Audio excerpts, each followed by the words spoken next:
Ini hari ini saya mau ngasih ilmu yang luar biasa supaya kita bangun, ya bangun, jangan memble, ayo, ya kiamatkan diri kita sekarang, di sini, saat ini, semangat. Ketika ditanya, kalau ini gurumu, ini Tuhanmu, siapa yang akan kau sembah lebih awal? Rumi mengatakan, aku sembah guruku, baru aku sembah Tuhanku. Loh bisa begitu? Karena aku bisa mengenal Tuhanku lewat guruku.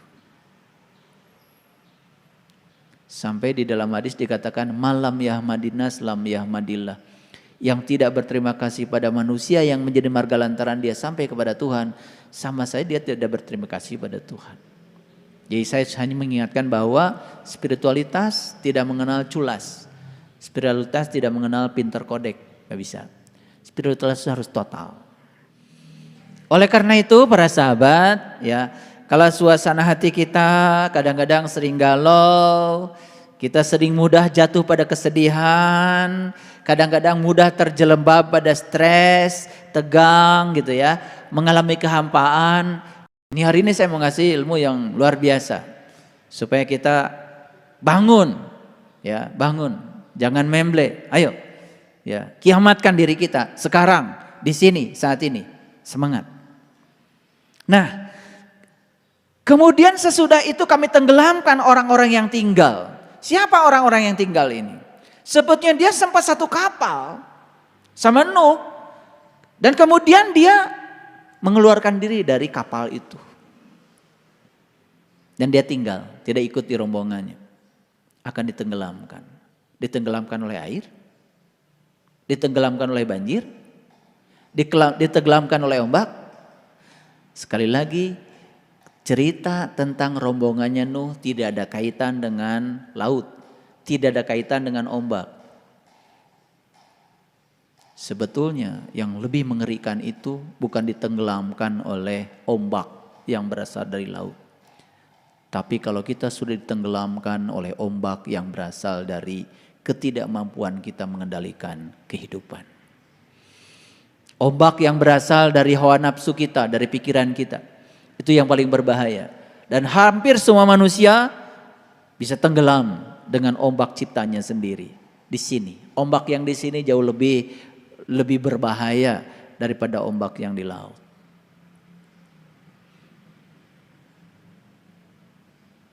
Bisa mengerti maksud saya? Oke, ini baru rambu-rambunya. Dan sekarang saya ingin menjelaskan dulu ayat yang ke-119. Nah, disinilah kan diceritakan tentang kapal. Ya. Fa'anjainahu wa ma ma'ahu. Ya, fil fulkil mashhun. Maka kami selamatkan Nuh, ya. Dan orang-orang yang besertanya. Fa'anjainahu wa ma ma'ahu. Jadi yang diselamatkan bukan hanya Nuh. Yang diselamatkan Nuh bersama orang-orang yang mengikutinya. Wa ma ma'ahu, ma'a itu bersama, ya. Filkul fil masyun, ya, yang berada di dalam kapal yang penuh dengan muatan itu. Jadi itu yang diselamatkan. Ada dua ya, Nuh dan orang-orang yang bersama Nuh. Ya terserah mau satu kapal atau tidak. Ini bukan iklan. Mau satu kapal atau tidak. Mau keluar dari kapal ya silakan, itu pilihan. Pilihan. Pesan saya cuma satu. Ya. Kalau seseorang itu mendapatkan guru baru dan menjelekkan guru lamanya, sudah dipastikan guru baru yang didapat ini nanti setahun 2 tahun juga akan dijelekan lagi. Itu karma. Begitu dia berfokus pada keburukan seorang guru, dia juga akan berfokus pada keburukan guru berikutnya. Karena fokusnya bukan pada kebaikannya. Padahal kebaikan dan keburukan itu kan hanya penilaian kita saja. Dua-duanya adalah sisi-sisi kebenaran. Gitu. Makanya kenapa kita diajarkan Allahumma sholli ala Sayyidina Muhammad wa ala ali Muhammad. Kalau kamu menerima Muhammad, terima juga dong keluarganya Muhammad. Tidak bisa itu, satu paket. Jadi baik dan buruk itu kan pikiran kita. Itu penilaian kita. Dan kita selalu mengikuti baik dan buruk berdasarkan pikiran kita. Kita sedang mengikuti diri palsu kita, bukan mengikuti diri kita yang sebenarnya. Padahal dua-duanya sisi-sisi kebenaran. Kenapa saya harus bicara ini? Karena belajar spiritual itu banyak sekali hambatannya. Banyak sekali. Hambatan yang paling besar adalah hambatan yang diciptakan oleh pikiran kita sendiri. Makanya miliki kesadaran yang tinggi supaya tidak dihasut oleh pikiran. Kemarin di kajian khusus saya jelaskan 8 metode pikiran menghasut kesadaran. Semoga para sahabat dengar ya, rekamannya ada. Cuman tidak di-upload di YouTube. Nah, sekarang pertanyaannya, kenapa ya? Saya perlu menjelaskan ini. Karena saya melihat dan menyaksikan dengan mata kepala saya sendiri, ya, orang-orang yang dalam perjalanan spiritualnya itu culas. Nih culas, pinter kodek kalau bahasa Inggrisnya. Dia kira dengan fatakulloha cukup, nggak cukup. Wa atiuni. Rumi, sekelas Rumi ketika ditanya, kalau ini gurumu, ini Tuhanmu, siapa yang akan kau sembah lebih awal? Rumi mengatakan, aku sembah guruku, baru aku sembah Tuhanku. Loh bisa begitu? Karena aku bisa mengenal Tuhanku lewat guruku. Sampai di dalam hadis dikatakan, malam yahmadinas lam yahmadillah. Yang tidak berterima kasih pada manusia yang menjadi marga lantaran dia sampai kepada Tuhan, sama saya dia tidak berterima kasih pada Tuhan. Jadi saya hanya mengingatkan bahwa spiritualitas tidak mengenal culas. Spiritualitas tidak mengenal pinter kodek. Gak bisa. Spiritualitas harus total. Baik. Para sahabat. Saya akan berikan beberapa trik saja. Trik ini trik ya. Berdasarkan pengalaman.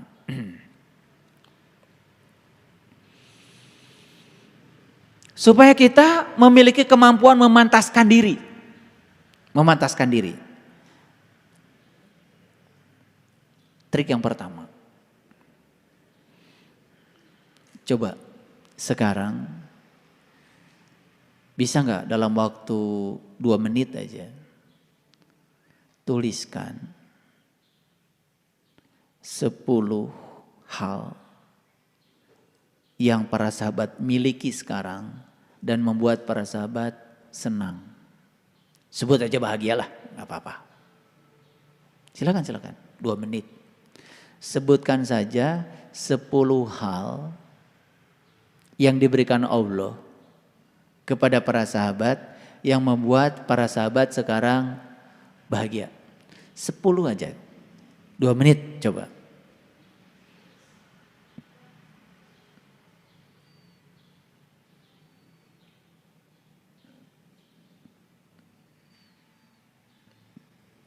Oke, ada yang sudah? Ada yang sudah? Yang sudah saya panggil ke depan, biar kesorot nanti sama kamera. Silakan yang sudah acungkan tangan. Yang sudah acungkan tangan. 10 saja. 10 hal yang diberikan Allah, yo, yang membuat para sahabat bahagia. Yang sekarang benar-benar dimiliki. Sudah? Ya, coba Kang Firman maju ke depan. Sini. Biar disorot sama Kang Hari. Oke. 10 hal. Apa saja yang dimiliki Kang Firman sekarang dan Kang Firman merasa bahagia dengan yang dimiliki itu? 1. Istri. Oke. Anak? Ibu? Oh luar biasa masih ada ibu. Nenek? Adik-adik? Sahabat? Guru? Oh luar biasa. Cuman bisa menyebutkan 7. Oke bagus. Ya tepuk tangan dulu. 7. Keren ya. Dan kalau kita lihat yang disampaikan Kang Firman tadi itu semuanya itu lebih berfokus kepada manusia kan. Jadi tadi istri, anak, adik, sahabat, keren banget. Itu yang membuat Kang Firman bahagia. Oke, ada yang lain? Silakan, Bang Nofri. Barangkali berbeda versinya, silakan maju ke depan. Bisa menyebut berapa? Saya minta cuma 10 kok. Yang dimiliki sekarang dan membuat kita bahagia.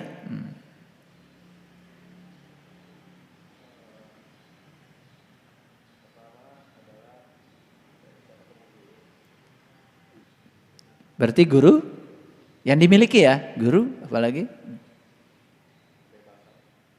Kebebasan, oke, itu kebebasan. Kebahagiaan. Keluarga, oke. Rekan-rekan, oke. Oh, luar biasa ya. Padahal banyak yang diberikan Allah, tetapi kita disuruh menyebutkan 10 aja ternyata susah. Betul? Oke. Terima kasih Bang Nofri, tepuk tangan. Satu orang lagi deh, saya ingin perempuan, barangkali perempuan punya sudut pandang yang berbeda. Ada yang mau mencoba? Ya, Bunda Neneng silakan. Maju dulu. Nih, kita mau praktek hari ini. Ini kaitannya dengan surat Asy-Syu'ara, keren banget. Silakan, Bunda. 10. Udah punya 10? Berapa menit tadi perlu menuliskan yang 10? Cukup 2 menit? 1 menit? Oke. Makin cepat berarti menulis yang 10, itu rasa syukurnya makin dalam. Kalau lambat menuliskan 10 aja, ini ada hubungan rasa syukur nih. Ini mau dicek nih, mau dicek. Silakan. 10 ya? Apa? Oke, guru. Ilmu. Tenang. Bahagia. Keluarga, sahabat. Oke. Tepuk tangan buat Bunda Neneng. Oke, keren ya. Punya tubuh? Bisa berjalan? Bisa bekerja? Bisa bicara? Bisa mendengar? Bisa melihat? Bisa merasa? Bisa mengunyah? Punya gigi? Punya usus? Punya jantung? Lupa ya. Padahal saya cuma minta 10 saja. Betul nggak? Punya rambut? Keren kan? Lupa ya. Nah, ini sebetulnya indikator pertama bahwa sebetulnya kita ini tidak menyadari apa yang sudah diberikan Tuhan. Itulah yang membuat setiap orang selalu merengek-rengek kepada Tuhan minta diberi. Karena dia tidak bisa memerinci apa saja yang sudah diberikan Tuhan. Gimana kalau saya dalam 5 menit minta 100? Padahal saya cuma minta 10 saja. Oke, nggak apa-apa. Nggak ada yang salah di sini, nggak ada yang benar, nggak ada yang salah, nggak apa-apa. Tapi ini adalah indikasi bahwa sebetulnya kita ini sering merasa seakan-akan Tuhan itu memberi sedikit. Padahal yang Tuhan berikan kepada kita luar biasa. Ada nggak yang berani mengatakan masalah? Orang-orang yang membenci saya, orang-orang yang memusuhi saya, berani nggak mengatakan itu berkah-berkah Allah juga yang ada di saya hari ini? Apalagi kalau itu. Padahal semua hal yang diberikan Allah kepada kita itu adalah berkah yang luar biasa. Anak-anak dengan segala karakteristiknya. Oke. Pasangan hidup yang berbeda sekali dengan saya. Berkah? Berkah. Berkah. Kalau terlalu banyak samanya enggak berkah. Oke. Jadi sebetulnya satu pesan saya. Cobalah belajar berterima kasih lebih banyak pada Tuhan. Untuk semua hal yang sudah kita miliki. Dan ketika kita bisa memerinci apa saja yang sudah diberikan Tuhan pada saya, kita akan kaget. Karena ternyata yang diberikan Tuhan pada saya itu luar biasa. Segala sesuatu baru terasa adanya biasanya kalau sudah tidak ada. Kita bisa melihat, menganggap biasa. Baru terasa bisa melihat itu adanya kalau kita suatu saat mungkin ditakdirkan tidak bisa melihat. Oke. Jadi pesan saya yang pertama, berterima kasihlah pada Tuhan untuk semua hal yang sudah beliau berikan. Nanti di rumah coba ambil jam, set timer, dalam 5 menit bisa menuliskan berapa banyak hal yang sudah diberikan Tuhan padamu. Lalu fokuslah pada yang sudah diberikan itu. Dan kita akan mengalami rasa syukur yang sangat dalam, luar biasa. Jadi ciri manusia yang berkesadaran itu adalah rasa terima kasihnya luar biasa. Itu latihan yang pertama. Siap latihan itu? Latihan kecil-kecil aja. Dan itu akan membuat kita nanti bahagia luar biasa. Dan selama ini kita terlalu berfokus pada yang tidak ada. Sekarang belajar berfokus pada yang ada di depan kita. Dan benar-benar sebut saya dalam tanda kutip kita miliki. Padahal sebenarnya tidak bisa dimiliki, bukan?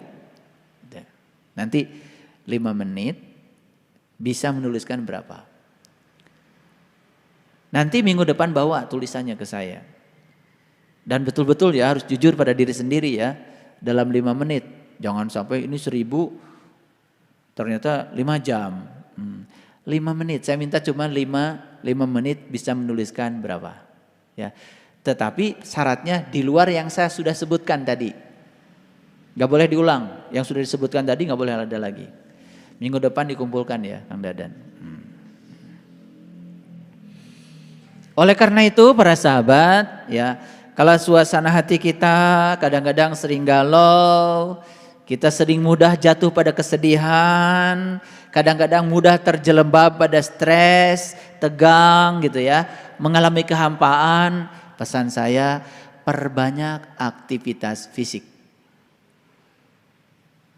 Makanya kenapa saya tiap pagi selalu membangunkan Bang Nofri supaya olahraga. Yang lain saya belum berani, saya baru bersama Bang Nofri aja. Karena saya merasakan aktivitas fisik itu ya pagi-pagi itu keren ya. Saya bersihkan kolam. Bukan sekedar ngasih makan, saya bersihkan kolam, turun ke bawah gitu, bersihkan kolam. Ternyata ada sensasi yang luar biasa itu. Saya melihat kolam tuh bahagia ketika ikan tuh bahagia ketika kolamnya bersih. Dan ketika kita masih makan, kasih makan itu, dia itu penuh sukacita itu. Beda kalau airnya kotor. Maka saya tidak mau membiarkan dia terlalu lama dalam air yang kotor. Saya turun sendiri. Di rumah itu saya nyapu, saya cuci mobil, saya apa. Dan hampir saya tidak pernah menyuruh. Jadi kalau orang di rumah ngikut saya, alhamdulillah berarti dia ingin berbuat baik buat dirinya sendiri. Dan saya di rumah boleh ditanya sama istri dan anak saya, hampir gak pernah nyuruh. Saya setrika baju sendiri kok. Karena saya syukuri, saya punya tangan ini. Saya syukuri bisa nyetrika rapi. Dan saya puas karena setrikaan hasil saya rapi sesuai dengan maunya saya. Disetrikain orang kadang masih bengkok-bengkok, ininya apa? Kerahnya gitu. Ini nih saya kasih tahu. Perbanyak aktivitas fisik. Jadi kalau galau tuh karena terlalu banyak diem. Apalagi nonton TV berjam-jam, udah nggak usah deh. Aktivitas fisik apa saja, ya.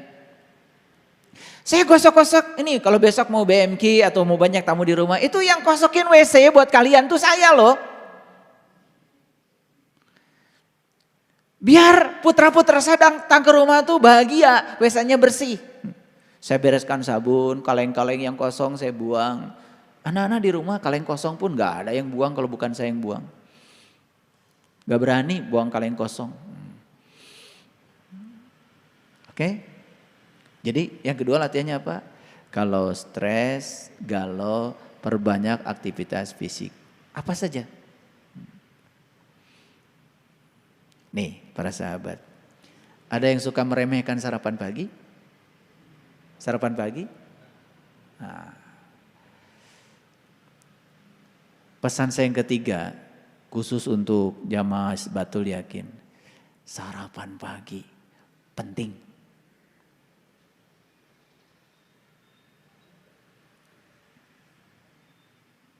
Ya. Dan tepat waktu. Makanya kalau bangun pagi itu sebelum gosok gigi minum dulu air hangat. Karena di sini banyak bakteri yang menguntungkan. Dengan minum bakterinya masuk ke dalam. Kalau sarapan bangun pagi langsung gosok gigi, ini hal-hal kecil nih, hal-hal kecil, tetapi membahagiakan. Karena kalau tubuh kita sehat, tubuh kita bisa melayani kita kan keren. Betul nggak? Keren kan? Gitu. Jadi itu. Kalau saya bangun tidur, itu kalau sudah baca doa, udah olah napas, itu langsung minum. Minum air hangat.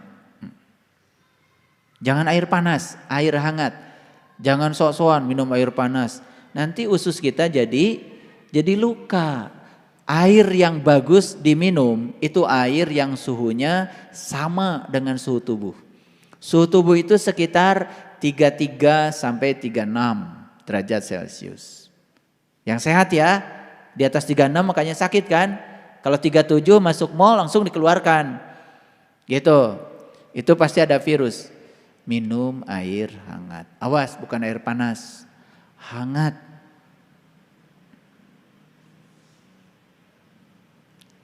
Jika perlu ya udah sebelum gosok gigi sarapan dulu. Ini kebalik, gosok gigi dulu sarapan, habis sarapan pergi. Ya sudah, ya berapa jam pergi kemana-mana.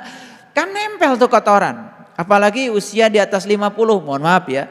Giginya sudah mulai banyak yang rontok, kan nempel. Makanya kalau saya suka di kemana-mana bawa tas itu, gaya-gayaan. Itu isinya cuman odol dan sikat gigi, nggak ada itu. Mahasiswa saya menyangka itu laptop, nggak ada laptop. Saya ngasih pelajaran udah di sini aja. Saya nggak pernah ngasih pelajaran pakai infocus. Apalagi dibacakan gitu, nggak pernah. Makanya banyak dosen yang nggak jadi ngajar kan listrik mati. Karena ilmunya di infocus, bukan di sini. Nggak ada saya ke kampus nggak pernah bawa laptop. Makanya mahasiswa tahu kalau isi tas saya itu cuman odol dan sikat gigi, itu aja. Itu kan kebalik-balik. Sarapan pagi pergi nggak sikat gigi lagi kan? Nah udah nempel kan. Ya giginya jadi nggak sehat ya. Ya akhirnya bau mulut kan nggak seger. Kenapa sarapan pagi penting? Satu, breakfast like a king. Breakfast itu energi kan. Energi itu kemampuan melakukan usaha. Jadi kalau nggak sarapan pagi ya penyakitnya banyak. Betul nggak? Iya, ada kan bahasa Inggrisnya tuh salatri. Itu. Salatri itu kan akibat dari perut kosong tapi udah kerja kan? Udah keringetan. Dan sarapan pagi juga harus bagus urutannya. Buah dulu, sarapan pagi nasi goreng dulu. Udah mampet. Karena kalau buah di atas, nasi di bawah, ya sudah buah itu jadi busuk kan, tidak diserap oleh usus. Kan sayang, buah kan mahal. Ya tuh. Nah, karena sarapan itu bukan sekedar energi, tetapi kecerdasan seseorang menurut riset ya, itu meningkat drastis kalau dia sarapan pagi. Jadi kalau mau ngaji dengan saya harus cerdas ya. Udah sarapan belum? Jadi jangan ngandelin dikasih sarapan di sini, belum tentu kalau di sini. Dan sarapan pagi itu membuat kinerja kita pasti lebih bagus. Melakukan apapun, nyapu, ngepel, kalau sudah sarapan, nah biasanya lupa. Udah nyapu, udah pel, itu gerubuk, dan waduh belum sarapan. Itu nggak bagus. Jadi jangan belajar spiritual itu mengabaikan hal-hal yang semacam ini. Jadi saya perlu bicara ini tentang ini. Baru berapa tuh? 3 kan? Berterima kasih kepada Allah atas pemberiannya. Rinci jika perlu. Yang kedua, aktivitas fisik yang banyak. Makanya kenapa saya bikin rumah 3 lantai? Ya, saya itu sehari bisa sampai 20 kali loh naik lantai 3. 20 kali. Makanya lutut saya sehat. Iya, giliran ke Jelekong banyak sekali ya. Baru diajak jalan sedikit aja ke tanah kita itu yang sudah ngos-ngosan itu. Padahal cuma segitu. Itu. Oke. Yang keempat, penting. Ini penting banget. Meningkatkan harga diri. Ini penunjang spiritual loh. Jangan dianggap sepele. Meningkatkan harga diri. Bagaimana cara meningkatkan harga diri? Tentu saja dimulai dari memantaskan diri. Terserah para sahabat. Mau memantaskan diri sebagai pengeluh. Mau memantaskan diri sebagai pemberi. Diri kita mau dipantaskan seperti apa? Bagus kemarin tuh di WA Group. Ada yang kirim video tentang Coca-Cola. Nonton kan? Iya. Coca-Cola itu dari pabriknya sama, Coca-Cola. Tetapi begitu ditempatkan di pasar yang berbeda, harganya lain.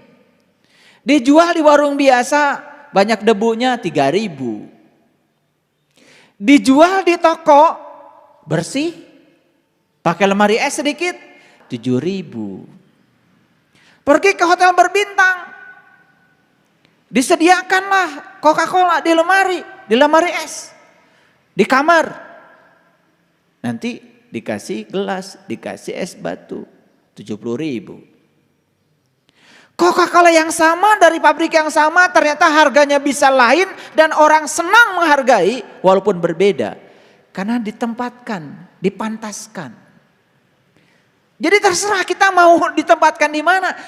Kalau kita tidak memantaskan diri, kualitas diri dibiarkan,